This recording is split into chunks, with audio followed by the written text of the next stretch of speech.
मानव? अरे देवा, सरांना पण आत्ताच यायचं होतं.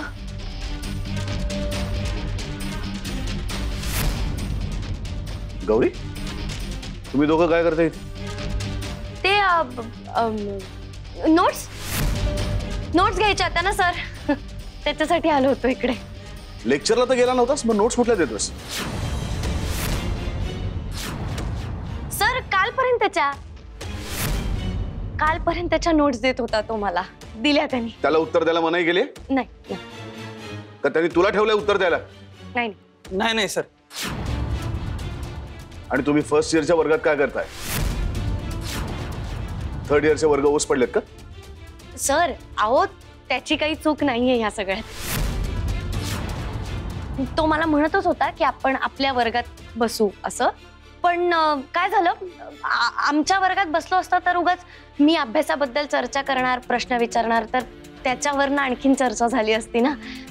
कशाला उगाच इश्यू करायचा, म्हणून आम्ही वेगळ्याच वर्गात येऊन बसलो. जा तू.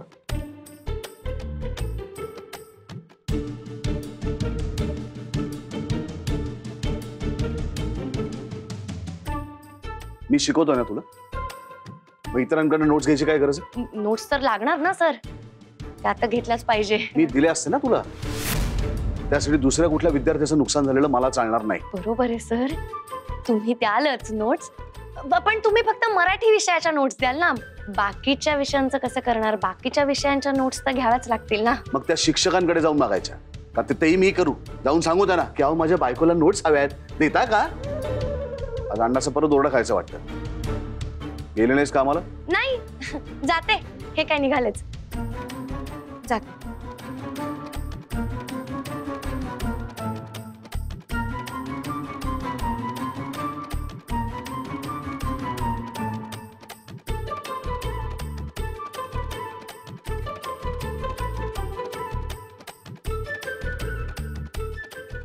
हे डोळे कुठेतरी पाहिलेत. मानव, ए भाऊ, थांब की जरा. किती हाका मारायचा तुला? कुठे पळतोय? का हाक मारतोस पण? अरे आपली गौरी आहे ना, ती वाट बघते तुझी कॅन्टीन मध्ये. चल तिला सांग मी तिचं काम नाही करू शकत. का? अरे तुझं अर्ध काम पूर्ण झालंय ना. हो, पण मी कंटिन्यू नाही करू शकत. मला त्या अभिमन्यू सरांचा ओरडा नाही खायचा फुकटचा. अरे ते काय करणार रे? तू एक काम कर, कॅन्टीन मध्ये बस आणि राहिलेलं चित्र पूर्ण कर. हा, ते असंही कॅन्टीन मध्ये येत नाहीत. तुला मस्त सँडविच खायला घालतो. चल. नाही नको. तिला शोधत ते फर्स्ट इयरच्या वर्गापर्यंत आले होते. मी नाही रिस्क घेऊ शकत. अरे तू आता भाव खाऊ नको. चल गपचूप, नाही तर तुझी कॅन्टीन मधली एंट्री बंद कर ना. चालेल, मी घरनं आणून डब्बा खाईन, पण मी अभिमन्यू सरांचा ओरडा खाणार नाही. सांग गौरीला. अरे मानव, अरे भट्टू,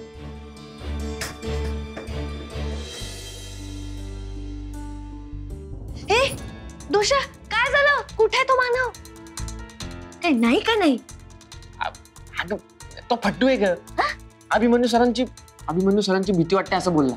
तो काय कामाचा नाही. शी बाबा, या सरांना पण नेमकी तेव्हाच यायचं होतं का? त्याचा जाऊ दे, आपण दुसरा कोणता तरी पोरगा शोधू ना. मला सेकंड इयरचा एक पोरगा माहिती, त्याला विचारू का? दोषा, असं काहीही करायचं नाही. असं एक एक करून सगळ्यांना कळेल, आणि मला या विषयाची चर्चा नकोय.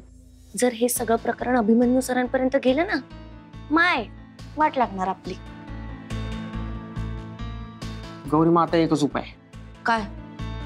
तू त्या तुझ्या घरच्या मॅडमना बोलतो. अरे पण मला माहितीये त्यांना कळत नाही, आठवत नाही, पण तेच तर बोलतोय ना मी. तू त्यांना गोळ्या बिळ्या देऊन काहीतरी बरं कर ना. थोडा वेळ लागेल पण होईल ना. काय बोलते? हा, म्हणजे बरोबर बोलतोयस तू. कारण मॅडम माझ्याशी बोलायचा प्रयत्न करत असतात सतत. काय बाई सांगत असतात. त्यांना जर बरं केलं ना, तर त्याच आपल्या प्रश्नांची एकदम बरोबर उत्तर देऊ शकतात.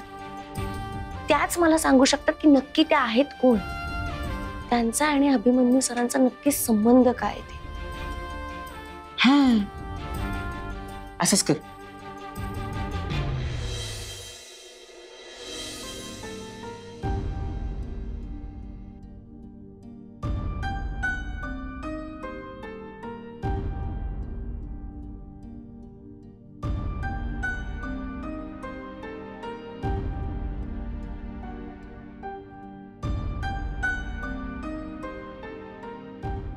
तुमची तनू असताना तुम्ही काय करताय हे? थांबा, मी करून देते.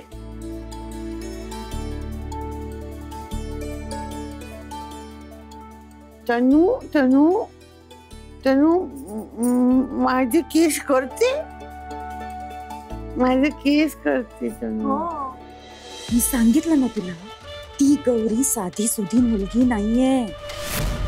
अगं तिने आता त्या मॅडमना सुद्धा घेतलं खेळात. खेळात? कुठल्या खेळात? मला नाही समजलं. अर्पिता, कधी कळणार ग तुला? हा, कधी? अगं जरा आजूबाजूला ना डोळे उघडे ठेवून बघत जा काय घडतंय ते. ती गौरी किती आणि काय काय करत असते मॅडम साठी, हे पाहिलं नाहीस का ग? हा, का ग? का एवढा पुळका आला असेल तिला मॅडमचा? कारण ती टीम बनवते तिची आपल्या विरोधात. हा, त्या मॅडम ना त्यांना पण ती आपल्या बाजूने करून घेते हळूहळू. म्हणजे काय, वेळ आली की अभिच्या समोर मॅडम कोणाची बाजू घेणार? गौरीची. हा, कळलं? गौरी. दिवाळी. तुम्ही म्हणा दिवाळी. हा, दिवाळी संपूर्ण. संपूर्ण. बरोबर, दिवाळी संपून. आता पुढचं वाचा. दिवाळी संपूर्ण. हा, बरोबर. आता पुढे आधी तनूने वाचून दाखवू देत का? तनू. हा, दिवाळी संपूर्ण महिना झाला. झाला.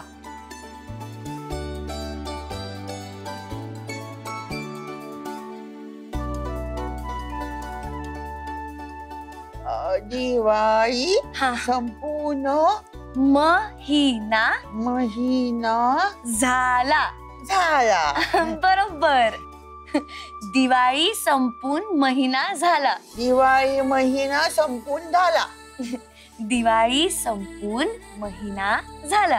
दिवाळी संपूर्ण महिना झाला. बरोबर. आता पुढे आज सकाळी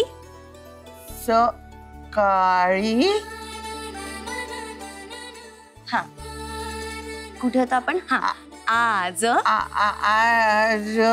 सकाळी तनवारी. सावकाश. आपण इकडे बसून खाऊया. इकडे इकडे मधल्या खुर्चीवर. हळू. वा वा वा वा, चांगला पार्टनर शोधून काढलायस हा गौरी. तू तर अख्ख्या घराचा ताबा मिळवलाच आहेस. आता या सुद्धा कालपर्यंत एका रूम मध्ये होत्या, तर त्यांना तू बाहेर काढलंस. आता अख्खं घर फिरवणार, हो की नाही?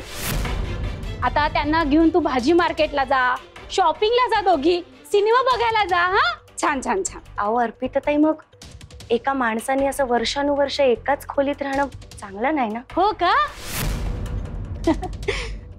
शहाणपणा नको शिकूस मला, कळलं ना? केसानं गळा कापणारे लोक आहात तुम्ही. काय आज ओळखते का तुला?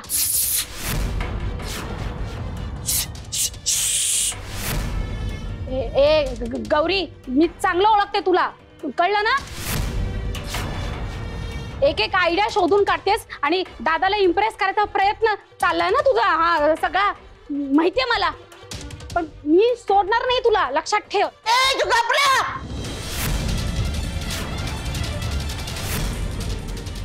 मॅडम, काय म्हणालात तुम्ही? अर्पिता ताई, अहो अर्पिता ताई, तुम्ही बघितलं का? मॅडम असं शब्दात नाही बोलत आहेत, त्या एक अख्खं वाक्य पूर्ण बोलल्यात. तू घबरा असं म्हणाले तर तुम्हाला. अर्पिता ताई बघा ना, म्हणजे मॅडम तुम्हाला तुम्ही अख्खं वाक्य एकत्र बोललात. अहो हे किती मस्त आहे, खूप मस्त. अर्पिता ताई तुम्ही ऐकलं ना? हा मॅडम परत बोला, परत बोलून दाखवा. ए तू घबरा. अहो अर्पिता ताई बघा ना. ए तू घबरा. ए तू घबरा. मॅडम मॅडम मॅडम तुम्ही एक अख्खं वाक्य बोललाय. बाप्पा पावलाय. आजचा दिवसच भारी आहे बघा.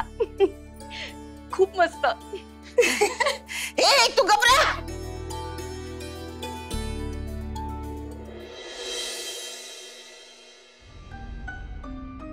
त्या दिवशी आयुष्यात पहिल्यांदा कधी नव्हते मी. मॅडम अहो अहो काय करताय? द्या ना ती डायरी मला. ना तनूची डायरी आहे ना ती, मी वाचून दाखवते तुम्हाला. माझ्या तनूची डायरी. हो हो मी देते ना तुम्हाला. तन्वी तन्वी तन्वी काय म्हणालात तुम्ही? तन्वी तन्वी माझी तन्वी आहे तू. तन्वी? मॅडम तुम्ही पहिल्यांदा तन्वी म्हणालात. माझी तन्वी. तुम्ही जर ह्या स्पीडने रिकवर होत गेलात ना तर तुम्ही लवकरच बऱ्या व्हाल. माझी तन्वी. माझी तन्वीची डायरी. तन्वीची डायरी. तन्वीची डायरी.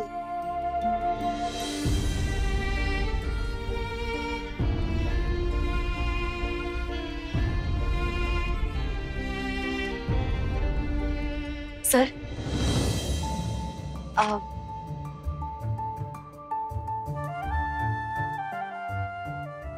मला तुम्हाला काय मला काय तुम्हाला तुम्हाला काही हवंय का? जे बोलायला आली होतीस ना ते बोल. नाही सर हेच बोलणार होते. शहाणपणा करू नकोस. जे बोलायचं होतं ते बोल. काय झालंय? सर खरंच हेच बोलायला आले होते, म्हणजे विचारायला आले होते की तुम्हाला काही हवंय का नकोय एवढंच. ठीक आहे, नसेल सांगायचं राहू दे.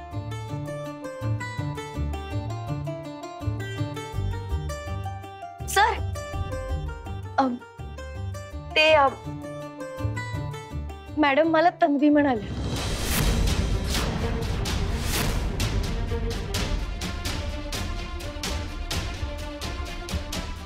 हो खरंच.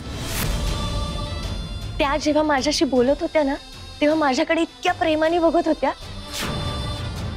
मला असं वाटतं की तन्वी बहुतेक त्यांची मुलगी असेल. हा पण सर मला स्ट्रॉंगली असं वाटतंय की मॅडम बऱ्या होत आहेत. मॅडमची मेमरी परत येते. मला स्ट्रॉंगली असं वाटतंय की त्या लवकर बऱ्या होतील. त्यांना ना फक्त प्रेमाची गरज आहे. मी सांगते तुम्हाला त्यांना लवकरात लवकर सगळं आठवेल. आणि एकदा का त्यांना सगळं आठवलं तर किती बरं होईल. त्या त्यांच्या जवळच्या माणसांना ओळखू शकतील आणि त्यांना कोणावर डिपेंड राहायची पण गरज नाही लागणार. आणि त्यांना कोणावर अवलंबून राहायची पण गरज नाही लागणार.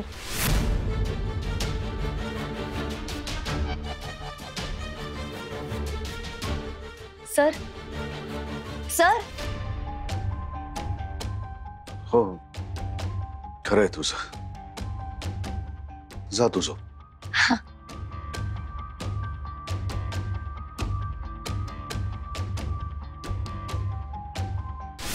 मी मेले ना तरी पुन्हा जन्म घेईल तुला संपवायला. मला वेळ लागला ना तरी मी त्यातूनही बरी होईल तुला संपवायला.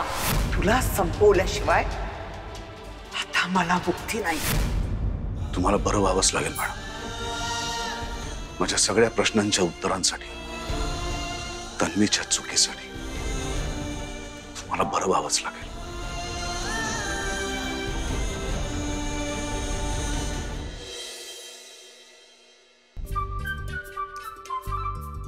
देवा हे सर पण ना कधी कधी ना मला प्रश्नच पडतो, हे नक्की प्रोफेसरच आहेत ना? इथे कुठे जाते त्यांची शिस्त काय माहिती. काय फॅशन शो करत होते का काय कोणास ठाऊक. ह्यांच्यापेक्षा ना आमचा मन्या बरा.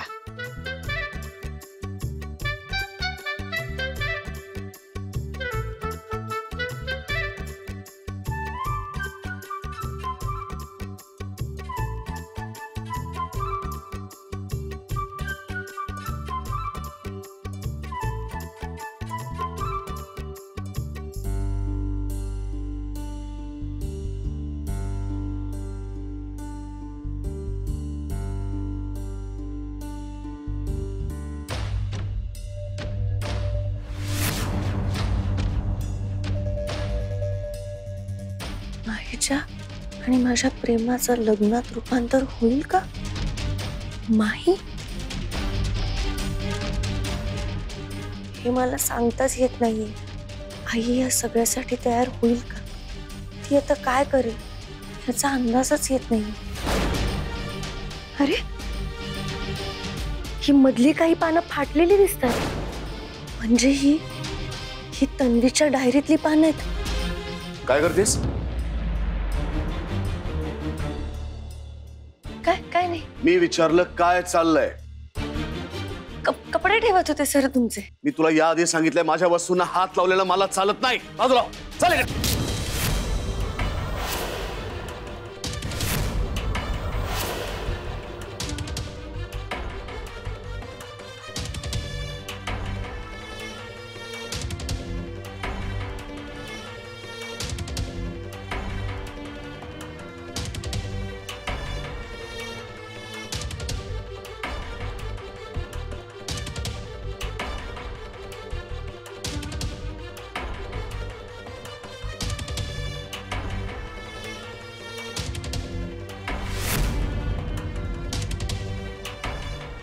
गौरीला तन्वीबद्दल कधीही कळतं कामा नये.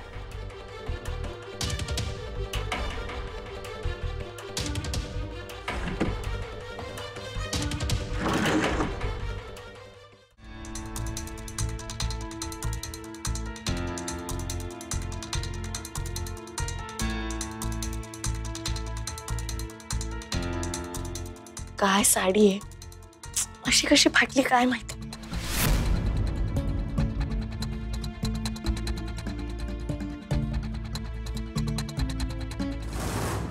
तन्वीच्या डायरीची पानं अभिमन्यू सरांच्या कपाटात कशी, आणि ती पानं फाडलेली का होती? कोणी फाडली असतील पानं?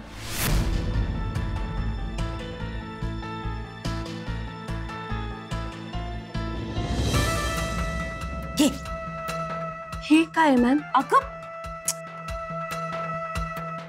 साडी नाही का फाटली तुझी? म्हणून या 2 जुन्या साड्या आणल्यात मी तुझ्यासाठी. आता फाटल्या नाहीत या. हा, जरा 1-2 ठिकाणी रंग उडालाय फक्त, पण तुला वापरायला चालतील. आणि कसं आहे, अभिच्यानं हे डोक्यातही येणार नाही की तुला नवीन साडी घेऊन देणं वगैरे. आणि तुला तर ते परवडणार नाही कॅन्टीनच्या पगारातून. आणि गौरी, तुला सवयच असेल नाही का लोकांचे जुने कपडे वापरायची, है ना? तर असतं एकेकाचं नशीब. लायकीच तशी आहे म्हटल्यावर वापराव्या लागतात जुन्या वस्तू, नाही का? है ना? चल वापरून. मॅम, असू देत, नको. माझ्याकडे 4 साड्या आहेत, त्या वापरीन मी. एवढा माज चांगला नाही हा गौरी. आता बघ ना, तुझ्याकडच्या ज्या 4 साड्या आहेत त्यातली एखादी फाटली तर पुन्हा पंचायत, नाही का? असू दे, वापर. हा मॅम, खरंच नको. दुसऱ्याच्या कपड्याबरोबर त्याचं नशीबही सोबत येतं असं म्हणतात.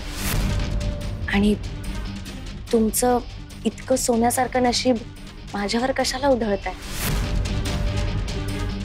घ्या. थँक्यू.